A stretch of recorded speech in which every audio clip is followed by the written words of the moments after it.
One of the things that I also see with using these tools is the fact that the kind of attention that we as humans have and the kind of focus that we take on most of this work is becoming very minimal. So, getting to that sort of creative flow is something that all of us miss because that's becoming like an expensive activity right now with both work and personal funds. And often people say that, oh, it's important to get into a creative flow to achieve something. Where do you think we lost our whole focus around in this attention span that we have now? And what do we do to get back to that creative flow that people talk about? Yeah. And so I like part of my original academic work was actually studying attention. So I care a lot about this space. Not the Hmm. kind of attention we're talking about necessarily, more visual attention. But I think one thing is our attention spans feel much shorter. I think that if all of our electricity went off tomorrow, our Hmm. attention spans as they always were, we would be fine.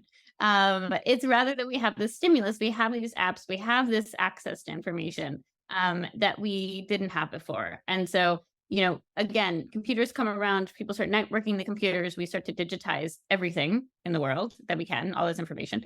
That's amazing. That was a dream for so long. Um, Hmm.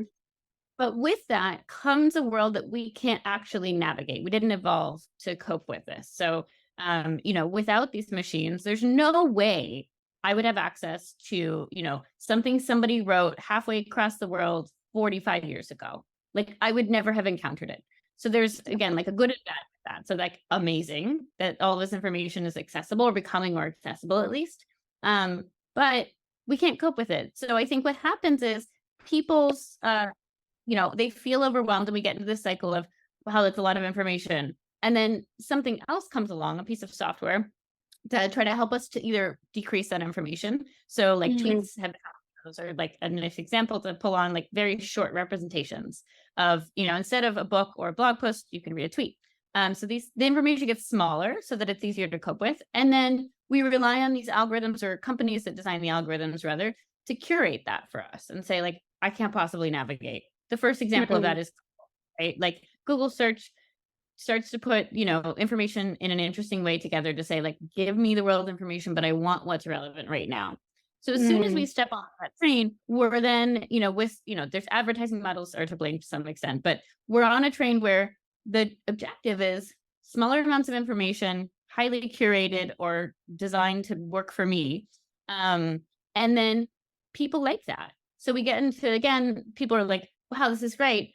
But I think where we kind of took a misstep with this attention economy is like then doing it over and over and over again, right? So then we're doing Yeah. 80 or 90% of our time is consuming.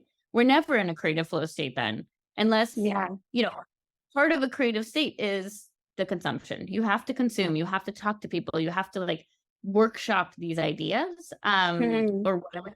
But and you need a lot of input. So that's an important part of the process, but it's not the only one. And if we get caught in that, like it's so easy now. You've made it so easy with like small content, algorithmically, like gives me what I need. Yeah. People don't do the blank canvas, deep Yeah. thought work. Um, and so I think that's yeah, I'm worried about that in terms of societally. Um, Yeah. so for us, I think a lot about from the cognitive science perspective, what is creative, what is creativity, what is actually a creative flow state. Um, and so pieces of that are that, you have your materials ready. So that's the like, I got the information I needed. I thought through information overwhelm. I've got some materials to build with. You need to be able to connect to those ideas. So you need Hmm. to be able to like make the associations. That's some of the work that happens behind the scenes when you're walking, when you're doing something else. These information's all getting connected because that's how your brain allows Yeah. you to deal with it. Um, and then you have to be in a reasonable affective state, which I think is what people don't talk about a ton, is like you can't be you can be depressed. There's lots of really brilliant people who are very depressed and very creative in their thinking.